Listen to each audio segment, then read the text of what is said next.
What's up, everyone? You're listening to the 7th episode of Hot Blooded. I'm your host, Kat Jones, and this is my podcast where I talk to musicians about love, rock and roll, and whatever else comes up along the way. The guest this week is a man named Kenny Hickey, who was the guitarist of Type O Negative, and these days also fronts a band called Silvertomb. But before we get into that, here's a little backstory. So, when we talk about love and rock and roll, and particularly love and heavy metal, it's impossible not to bring up Type O Negative. If you're unfamiliar with Type O Negative, they were a gothic metal band that formed in the early 90s that sang very frankly about romance. All aspects and consequences of romance, like sex, lust, falling head over heels in love, heartbreak, betrayal, infidelity, etc. But they simultaneously sang very frankly and sometimes very tongue-in-cheek about things like depression, misery, and the acceptance of death being all around us in life. And all of this music was written and sung by a cynical, terrifying, giant 6'8" dude with long black hair and vampire fang implants named Peter Steele. And ask anyone in the metal world and they'll tell you Peter Steele was one of the sexiest men who ever lived. Keep in mind, at the time, much like Dave Windorf from Monster Magnet mentioned back in episode 2, heavy metal was mostly made by men for men, and was often this extremely toxic masculine culture full of sweaty dudes beating each other up. Now, I'm not saying it's not often still like that now, and I'm also not saying that a ton of women, myself included, didn't like it back then. But it was a pretty different scene in the 80s and early 90s, and metal was mostly marketed towards men.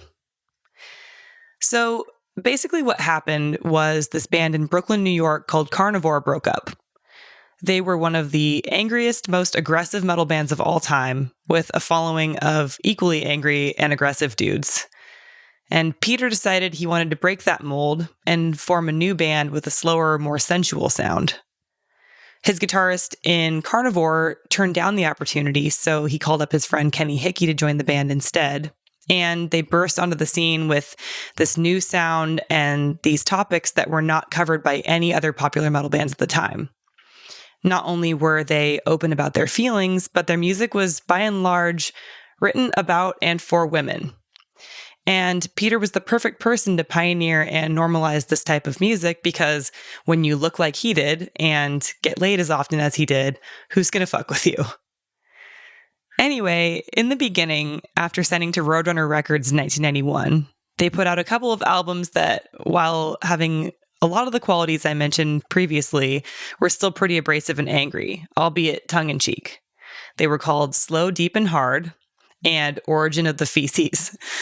Slow, Deep, and Hard, which, side note, is a great example of their simultaneous humor and sensuality, was written pretty much entirely about a woman who cheated on Peter and broke his heart.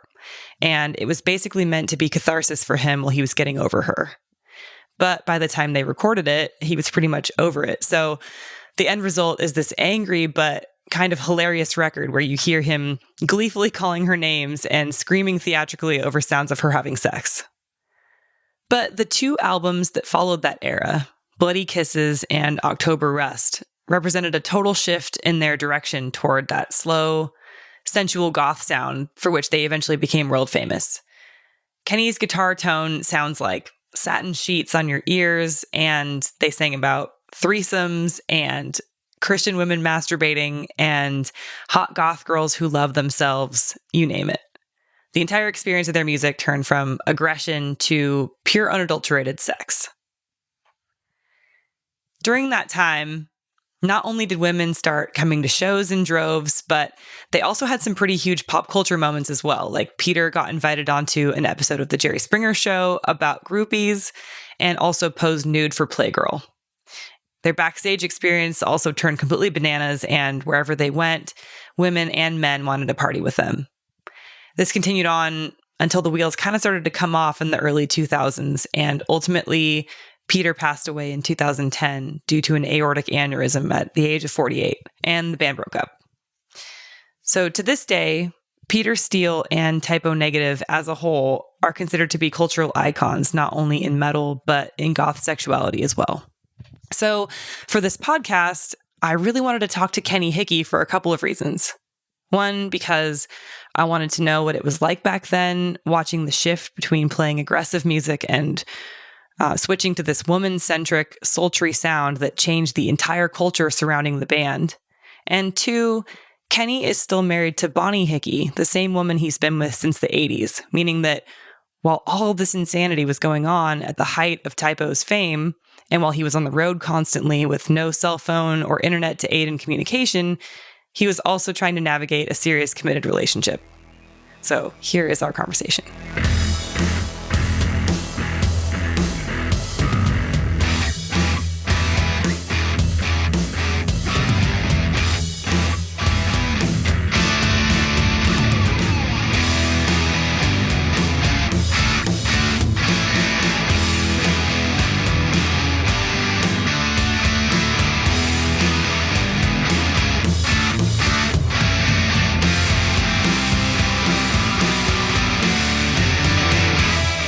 How are you? What's been keeping you busy during this crazy time we're in right now? What else keeps me busy? Music. I'm in my studio more than ever. I've been ordering a lot of stuff from Sweetwater and spending money I shouldn't be spending. Buying gear. But I'm loving it, you know. It's time I can spend in the studio and I don't have to feel guilty about there's nowhere to go tomorrow. You know, I mean, I split the time up between my music and hanging out with my wife, you know, going shopping with masks on and gloves. You know, so I'm loving it. You know, I kind of built a new Pro Tools rig in the last 3 months. Spent a good amount of money and I'm having a ball. That's awesome. And how has the stuff right now been affecting Silvertomb? Did you have any tours planned or anything? Yeah, it shot us right out of the water. I mean, we were supposed to go on tour North America with Monster Magnet. March 18th. It was like March 18th or something like that. We were just supposed to be getting home like 2 days ago. Oh my gosh. You know, we were going to do like Canada, North America, and now also it was pushed up to, you know, January 2021. That tour. And then also I just got noticed that Psycho Las Vegas has been pushed up to 2021. We were supposed to do that as well in August. So, yeah, you know, have you been hurting just as bad as everybody else? Yeah. What an incredibly frustrating time. Yeah, I actually totally forgot that you were going to be on that Monster Magnet tour. Dave Windorf was the second guest on this podcast. So, oh, cool. Yeah, we had a great time. I absolutely love that dude. He told me, guy, yeah. He told me some wild, ridiculous stories. So it's cool that you guys are both on it. So anyway, to start things off with Typo Negative, Peter, you know, was like the biggest presence as far as like writing lyrics and his press presence and everything. But I've always felt, and this is going to totally sound like I'm, you know, blowing smoke up your ass, but I've always felt like your guitar solos have really sort of sealed every song being like a really sensual song and being really like to cap off the romantic feel of it, like in Be My Druidess and in Love You to Death and stuff like that. Like your guitar solo is like a soaring part at the end that really ties it all together. So when you guys decided to shift from like a more aggressive sound to the more romantic sound that you had later, how did you approach that with your guitar playing? Did you decide to have that feeling or did it just come naturally? Well, you know, Pete always laid down the foundation and the work for it, you know. I mean, that's the direction he wanted to go in. He wanted to get more atmospheric, melodic. And, yeah, I mean, whatever would go with the song, you know, and more of a dream state kind of guitar tone. A lot more effects, reverb, you know, anything to make it sound like you're in a silky dream. You know, because that's just kind of like what he was going for, and that's how the stuff was developing, you know. I feel like Silky Dream is a really excellent way of phrasing that. Yeah, especially the October Rush. The whole thing, you know, it's a very silky, layered album, you know. It's very furry all over, you know, so... it puts you in a state of mind, you know. It really puts you in a place. Mm-hmm. You know, you can like picture the candles and the smell of wax burning, you know, Mm-hmm. when you listen to it. Yeah. So the guitar solos had to have that waxy candle burning feel and sound to them, you know. All the guitar work did. Mm-hmm. You know, Peter did a lot of the guitar work on it as well. So, you know. So after the first two records, you know, after like Slow, Deep, and Hard and Origin of the Feces, the band definitely took a turn. Obviously, Bloody Kisses still had some like experimental, wacky stuff on it, but there was a lot more of a romantic sound. How did you guys decide to shift the band that direction? No, I don't think it was really like a unanimous decision or anything. That's the stuff Peter was coming up with, you know. It's the way he wanted to go. He's getting a lot of attention from females. I think he just wanted to amplify that. To tell you the truth. You know, he had much of October Rust was worked out, you know, when he came down to the studio, a pretty laid out format for the record. So he had a good, clear idea of what he wanted to do. You know, that's the way he wanted to go. He wanted to get more romantic, more atmospheric. And I think he wanted to get away from the aggression and the screaming and the yelling, you know. He's kind of sick of doing anything for too long, you know. Mm-hmm. And at that point, you know, between Carnivore and everything else and all the hardcore stuff that he did, he was screaming and yelling for many years. So, enter the crooning phase of Typo Negative. So, I guess, yeah, it's really interesting. It's like the chicken or the egg. Like, which comes first? Women giving you more attention and then your music becoming more romantic because you want more of it? Or, like, purposely writing romantic music so that women will give you more attention?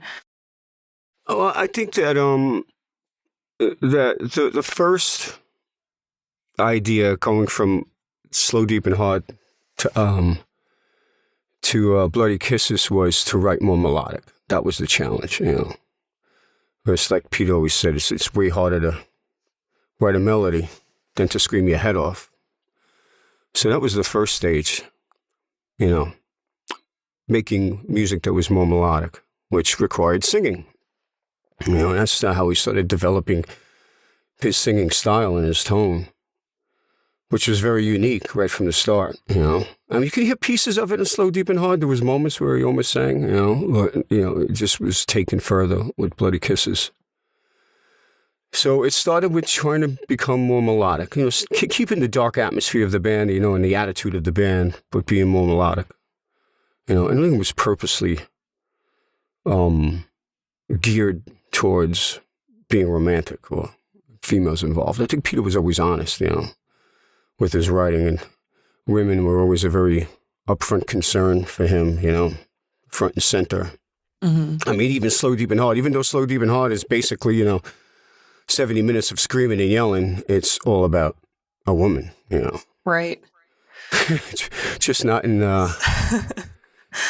such a positive light, you know. Right. He was very mad at that woman.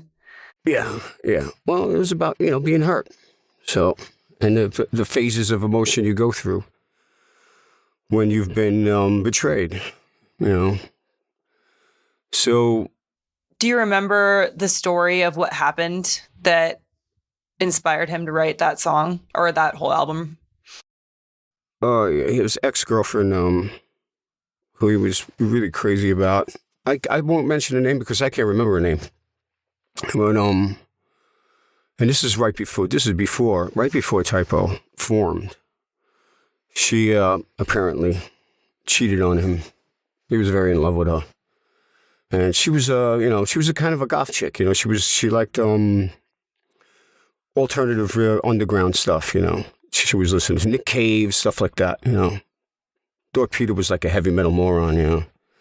Ended up cheating on him, and hence gave birth to the lyrics for Slow, Deep, and Hard, which is basically, you know, 70 minutes of spewing, of raging, you know.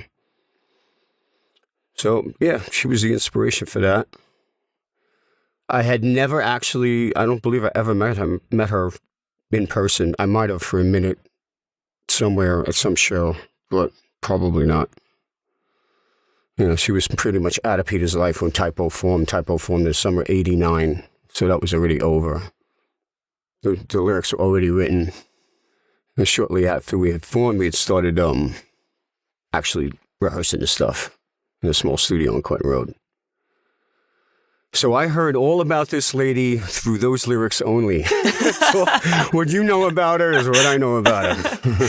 So in the first song on the record, Unsuccessfully Coping with the Natural Beauty of Infidelity. Every time I say the name of that song, I feel like I'm always going to fuck it up because it's so long. But so that song, it's always been really funny to me. It's like kind of a tongue-in-cheek, funny song where he's like making fun of himself just as much as he's angry at the woman because he's like, you make me hate myself. And he meant that. He meant that. Right. But like there's always like a funny way to it that like you can laugh with him even though he's going through heartache. Yeah, it's a tragic irony of his sense of humor. You know, it's he always saw the folly in it and in the tragedy of it. And in the middle of the song, there's like the woman who's like orgasming, and then he screams at the end, like right when she's like coming.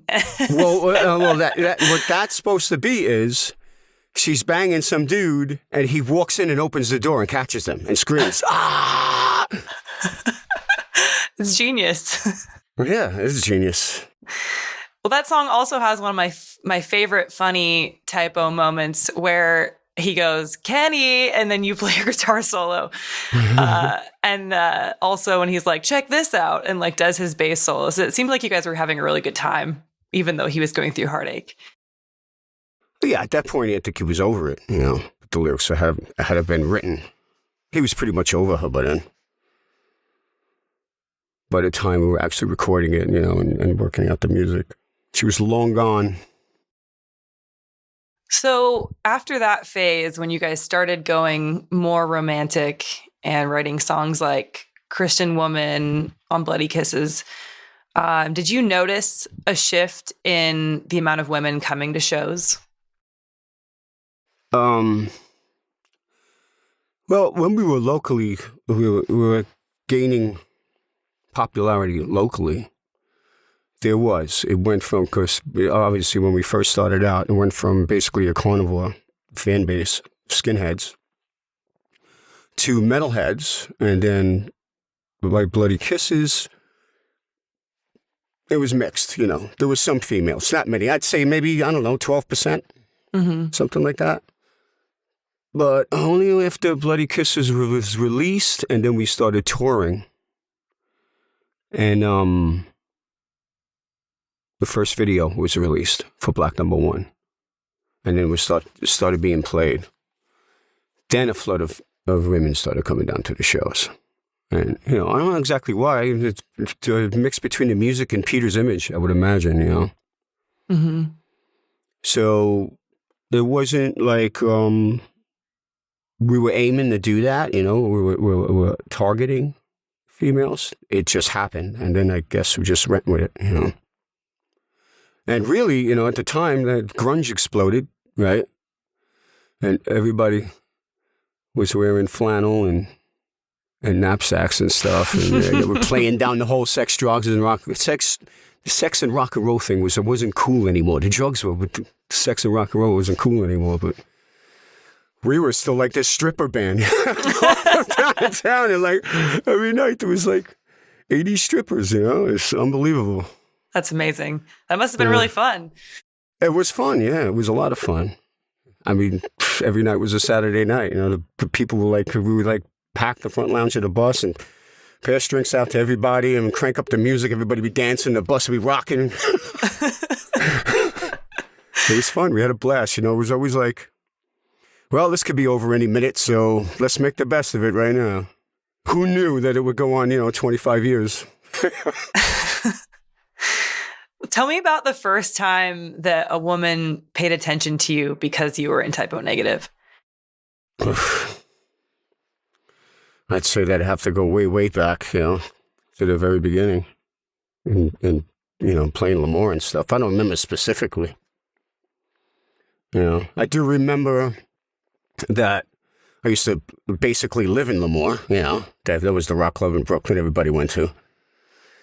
And I had my girlfriends here and there, a couple of waitresses here and there back in the past, but once the typo started gaining popularity, then suddenly, a lot of girls were interested in me.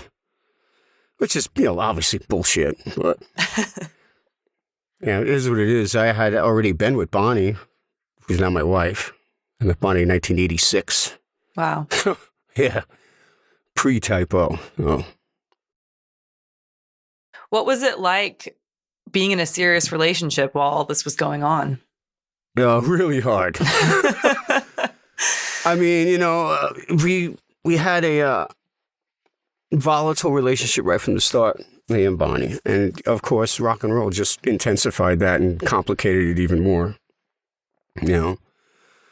So it was very much on and off, breaking up, getting back together, I remember specifically things like being on Sunset Boulevard in California, tired, hungover at 9 a.m. with her breaking up with me on a payphone, That's it! I'm leaving you! No, wait! Yeah. How did you win her back? I don't know. I always did. I always talked her back into it somehow. Yeah. I don't know. We spent a lot of time imploding, exploding. It was very passionate, and it was very. There was a lot of turmoil. Very tumultuous relationship always. And I think that was part of the attraction. Yeah, it was part of what made it hot. These days we're a lot calmer. That's good. Yeah. It's not quite as crazy with Silvertomb as it was.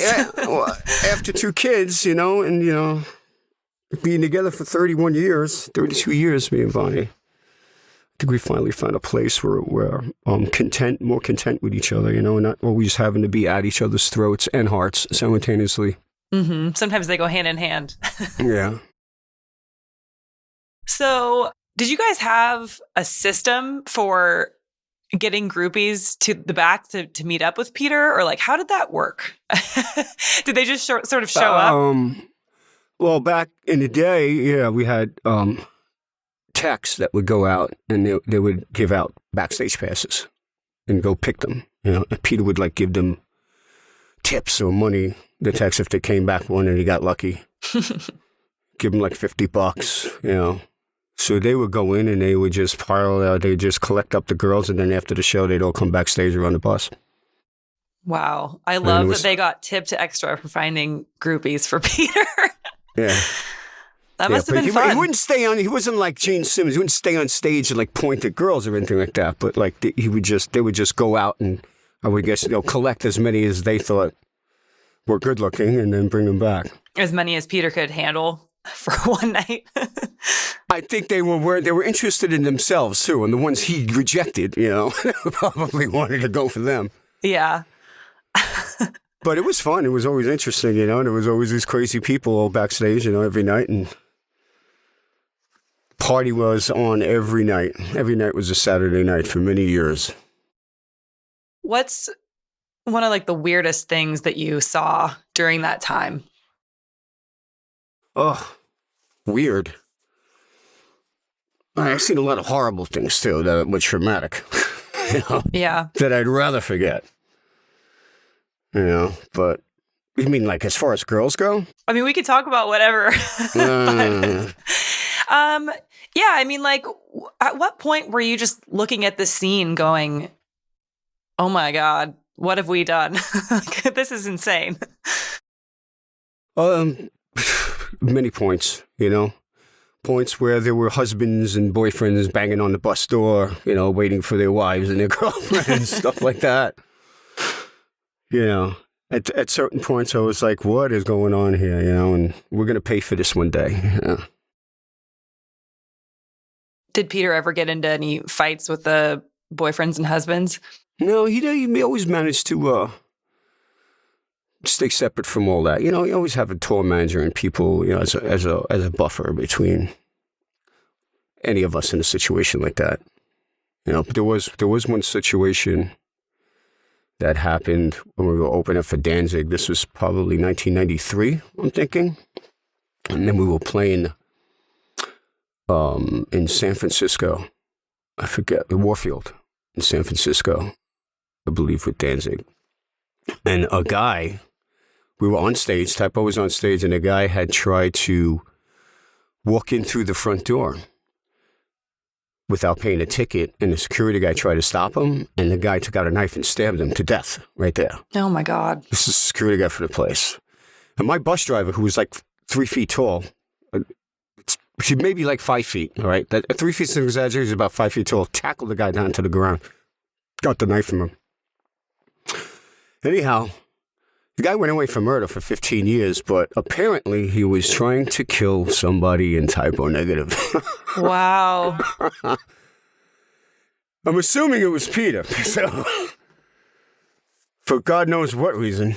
But you think it might have been like a jealous ex? Absolutely. I mean, why else would it be? You know, I mean, the guy wasn't like psychotic or anything. He was angry. Right. And then 15 years later, as odd as it might be, we were playing the same venue again in San Francisco. And Josh was in the front lounge of the bus and got a knock on the door. And it was the same guy who had just been released from prison 2 days prior. Oh, my God. And he still wouldn't let it go? But what are the odds? 2 days prior, he gets released and we play in the same damn place. Yeah, we had to we took pictures. They took pictures of him and hung him up all over the venue. Quarantined Peter for the whole show. Jesus. Were you terrified?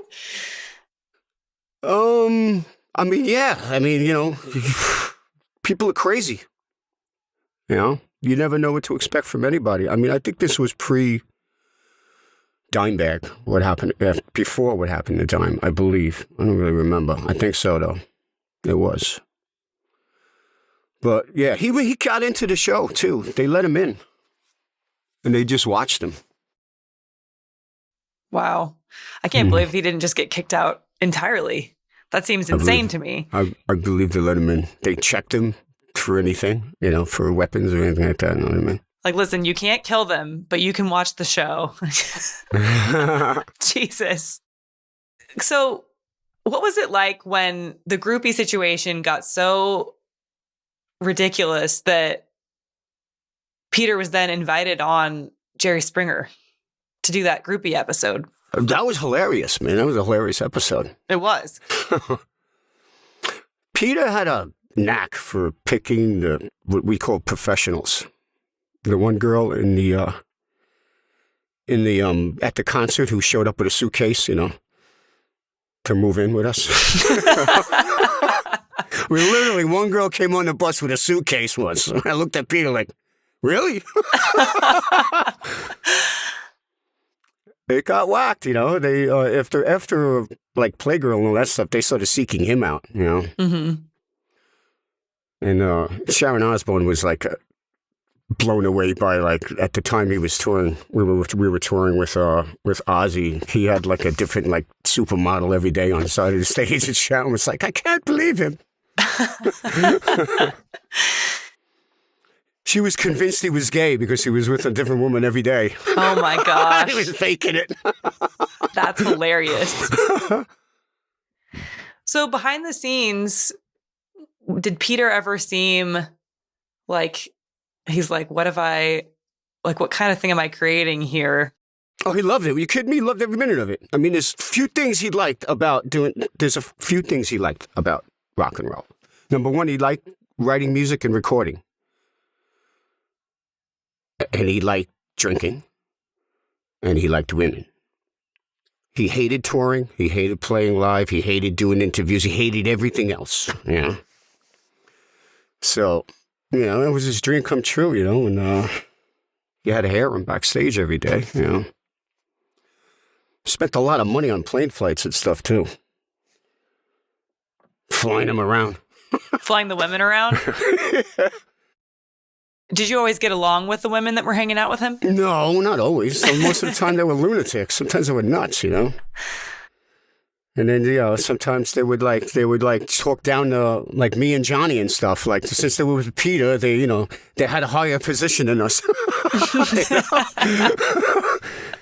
I was like, "Are you kidding me? Get out of here!" And then, some of them were really cool, and some of them hung out for years. They would come back, and they became friends with us, over the years. So in the Jerry Springer episode, there's one girl where Peter looks at her and he goes, "Oh, I know her." Was that an act, or was that really somebody that hung out with you guys all the time? I think she was familiar. We all knew her. Everybody knew her. Everybody who toured knew her, if I remember right. Yeah, she was, at all the shows. At all the Ozfests. A professional. Mm-hmm. And was there ever any time when any of this craziness was going on that you thought, like, screw this, I'm out of here? Or was it always a good time? I thrive on chaos. I always have. So it was never chaotic enough for me. No, never. Except, not as far as that one. Especially that period of time was all fun, But it only got bad because of drugs later on. 2005, 2007 touring. Then, even then I was always, crazy, as far as going on binges and stuff like that and doing crazy shit. But it didn't really get dark until like 2007, 2008, which is pretty much close to the end. Mm-hmm. Where I would just look around like, the wheels are falling off the bus. It's got to end sooner or later. It's got to end in a bad way, Mm-hmm. And it did. It eventually did. Now, how does it feel now watching people idolize Peter as like a sex symbol or idolize Typo Negative as being like representational of sex and all of this stuff? I think, like, to me, Typo represents a wide range of stuff, I mean, it's so eclectic from the first release on. We still have skinheads that are into the band, Mm-hmm. So that's one part of Typo, I think it's a big part, And the whole Peter becoming a sex symbol thing was cool and funny, but there was also a kind of like a downside of it, Where I know he was kind of, in the end he regretted doing the whole Playgirl thing and stuff. So it became a little more, too much image. And I think it took some respect away from the band in some ways, But I think it's an integral part of who we are, what we are. I think that even though a lot of the lyrical content on October Rust is, hyper romantic, and Mm-hmm. I think Peter was really being honest with a lot of that stuff. A lot of it was his fantasies, I mean, not so much Wolf Moon, that's a little bit more of a tongue-in-cheek thing. How so? Well, you know what it's about, right? Yeah. Well, to anybody who's listening, it's I about. don't think he was daydreaming about turning into a werewolf after, going down on a girl with a period. I think he was just trying to be funny. Right. Although, we could do some French interviews and they were like, what does this song mean? It's so deep.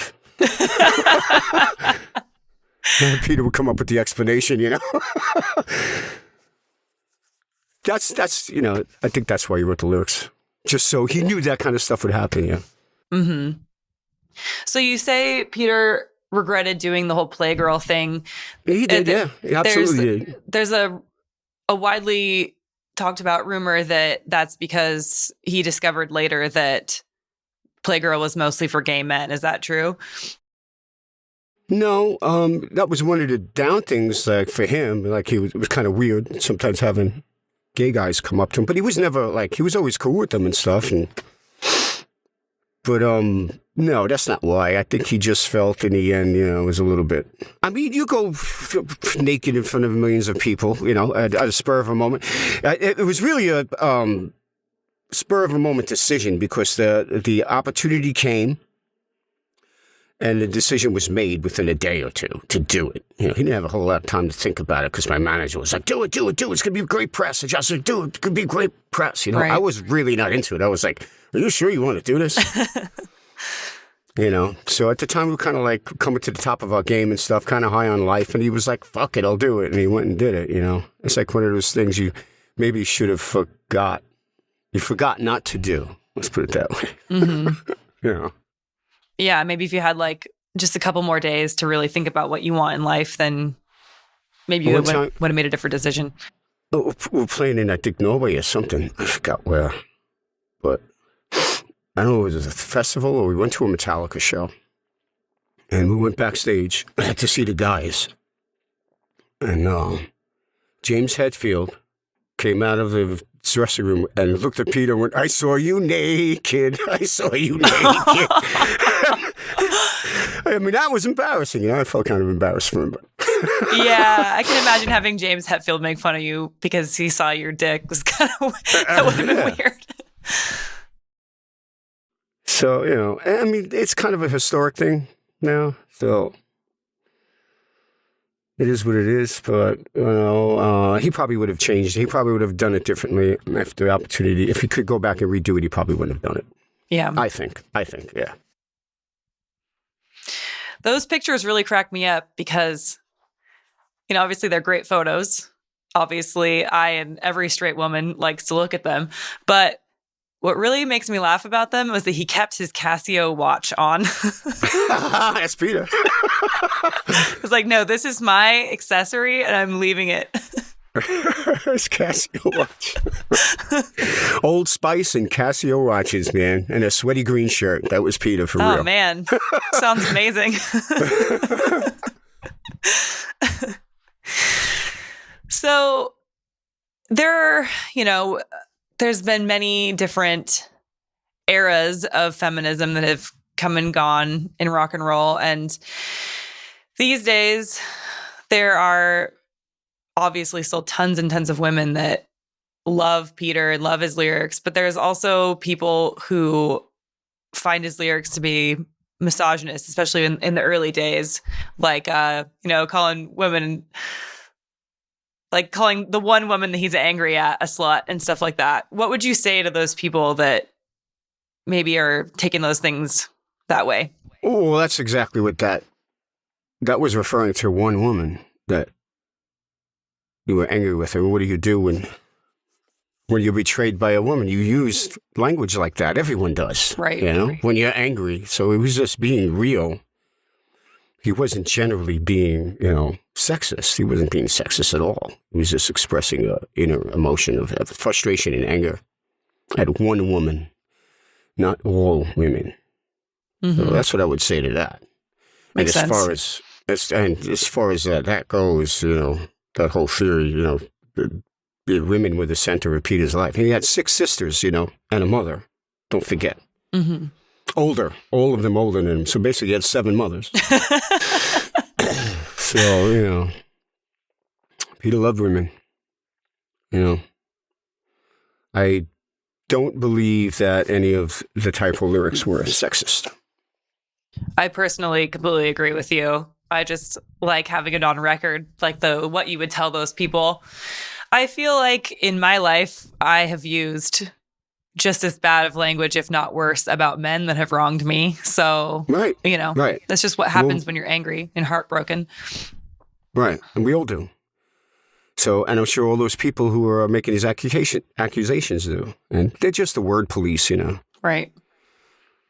Can't use these words. There was a part in the behind the scenes After Dark movie that's on YouTube. I'm not sure what year it was filmed, probably like Bloody Kisses era. But there's a part where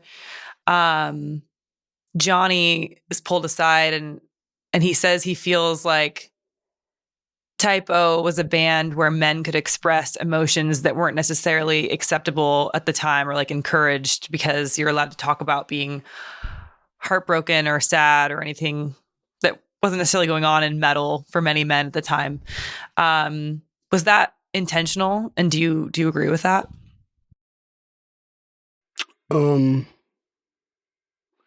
I think that Peter was just honest, when not with all of his lyrics, but when he was honest, he was really honest.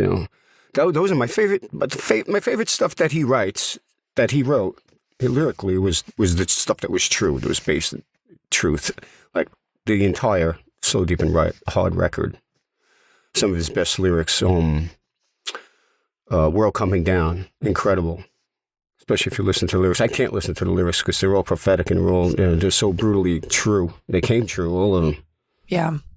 So I think, he was 6'6", 250 pounds. He didn't have any fear about expressing his softer side. Who's going to fuck with him, Right. And it was kind of a charming thing, to have such a big guy with fangs. Talk about his feelings. Do you feel like it's easier for men to express that stuff in 2020 than it was in 1995? Not in metal, not in rock, no. Not in metal. I mean, metal is more over the top, no dynamics, everything, screaming more than ever, as far as I can hear. So it's still the same thing, as far as heavy music goes. You can't be talking about anything that doesn't kick ass, that isn't badass. Do you wish that was different? Hell yeah. I'm 53 years old. You don't want to talk about some real stuff. I don't want to, I'm not 17 years old. Right. I mean, I always rather talk about life and real things rather, than pounding my fist in the air, I feel like Type O carved out a place for men, maybe in younger generations, maybe it's like, maybe the waves are coming now, that realize that there's nothing unmanly about being romantic, or like expressing heartache or expressing real emotions that aren't just like anger. Yeah, well, that's very one-dimensional if you're just expressing anger. So I think one thing Peter definitely got right was he definitely expressed the full spectrum of emotions, from screaming anger and emotional agony to romance and everything between, love and everything between. That's how it should be if you're an artist. You should be exploring all the aspects of emotion in life. I mean, I think. Mm-hmm. So, the Type will have a broad spectrum of expression in it. How do women treat the band differently now? Like when you go on tour, how do women interact with rock and roll differently than they did 25 years ago? Well, I haven't thought about. I'm sure there isn't any difference. There's definitely a difference with me because I'm in an older age group now. So they definitely treat me different. I treat them different, but I'm sure young bands out there, they're going through the same crazy shit that we went through. Some primal things will never change. Right. So skipping forward to modern day non-Type O stuff, when you're on tour now, how do you and your wife maintain good communication? Well, it's a lot easier. I mean, I can FaceTime just like this, right? I mean, years ago, when I first started going on tour, there were no cell phones. Like I said, I remember my wife breaking up with me on a payphone on Sunset Boulevard, and the operator going, "Would you please insert 4 more quarters?" So you could really get lost back then. She was mad at me and I was mad at her and I didn't want to call her, we didn't talk to each other. We didn't talk to each other sometimes for 2 weeks, when I was on the road. Now, there's people backstage, there's people at the show, they have video, they're filming everything and sending my wife clips. And so it's a lot easier to stay in touch with each other. It's a lot easier for her to track me, let me put it that way. Do you ever long for the days of being able to just sort of disappear? Hell yeah, of course. Of course, of course. Who wants to feel like they're being spied on, everywhere they go, and especially me, I do so much stupid, retarded stuff, and it always ends up getting filmed by somebody's phone, ending up on some social media site. Has that happened recently? I'm sure it has. I haven't been on social media for the last few months, but that's probably a good thing. Yeah, it's probably a good time in history to not be on social media. So, what do you think is the biggest, or like the best advice that you could give people that want to have a long-lasting marriage like yours? Jesus Christ! I wish I could really define that. Yeah. It's amazing that my wife is still with me. I have no idea why she's still with me. She should have left me decades ago.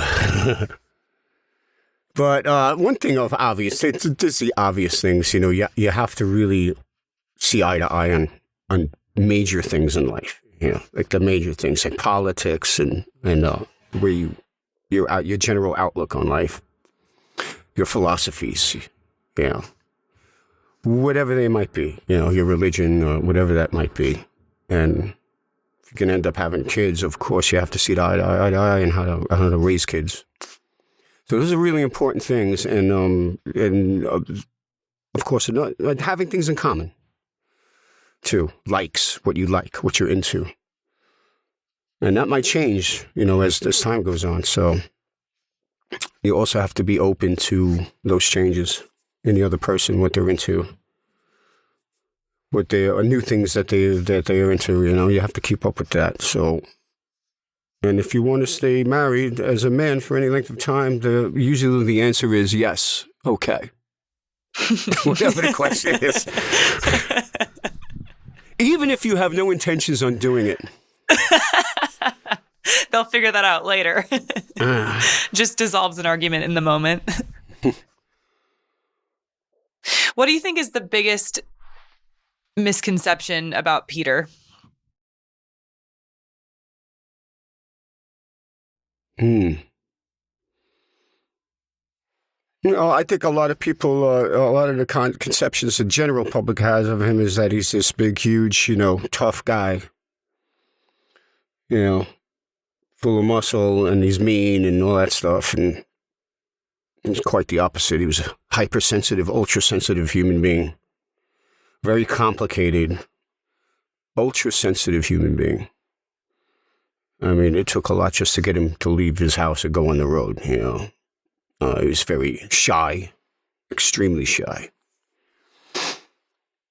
Hypersensitive person, I mean, you would know that if you're a Typo fan because you read the lyrics and you saw the interviews, but the people in the general public don't delve into all that. They see just the outer image, And what was your favorite thing about Peter? What did you love most about him? His sense of humor. He made me laugh my ass off, For 25 years more. It's funny. We could always hang out anytime, anywhere, drink and laugh, no matter how horrible the situation was. And we've been in a lot of horrible situations. How does it feel to be in a band that is regarded as such a legendary piece of rock and roll history? Oh, I'm proud of it. I have a sense of pride.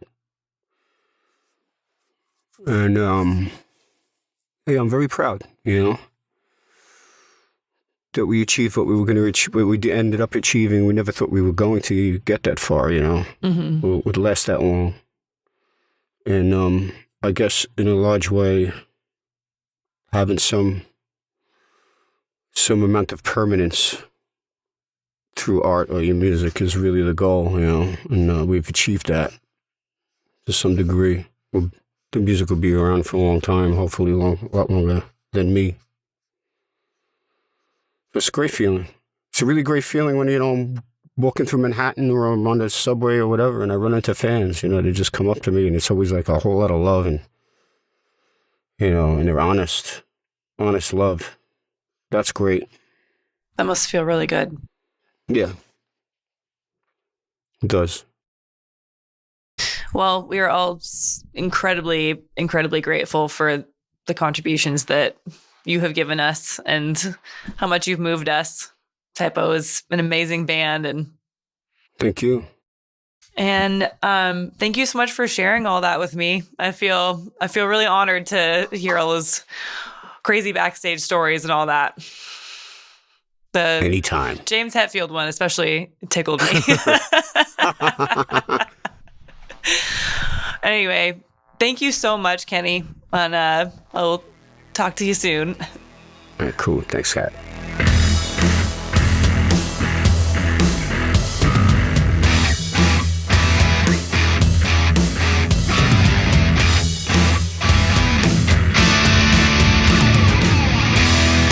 This episode of Hot Blooded was hosted, written, and produced by me, Kat Jones. It was edited and co-produced by Evan Dulaney, and the theme song was written by Jordan Olds. The logo was made by Corey Largent, who goes by Insane Clam Pasta on Instagram, and additional graphics were made by Jonathan Amaya. Special thanks to Travis Riley and Mark Abramson. Thank you so much to everyone who subscribed on Patreon, but especially those who subscribed to the Lover tier: Janet Talenko-Davis, Mark Bassett, Rob Menzer, Ryan Carty, Ronnie Rodriguez, and the band Drug Salad. If you love this podcast and want me to keep making these, despite my already insane schedule and lack of sleep, consider subscribing on Patreon. It puts a smile on my face and makes me feel a little bit less crazy. It also helps me and Evan, the amazing editor of this show / my BFF, who patiently deals with me every week, pay for everything we need to keep this thing running. You can find it at patreon.com/hotbloodedpodcast. If you ever want to shoot us a tip but don't want to subscribe, you can also Cash App us at hotbloodedpodcast. To learn more about the show, head to hotbloodedpodcast.com. And if you have any comments, concerns, or love letters, you can send them to me at hotbloodedpodcast@gmail.com. See you next week. And until then, go listen to October Rust and daydream about all the hot people in your life who got away.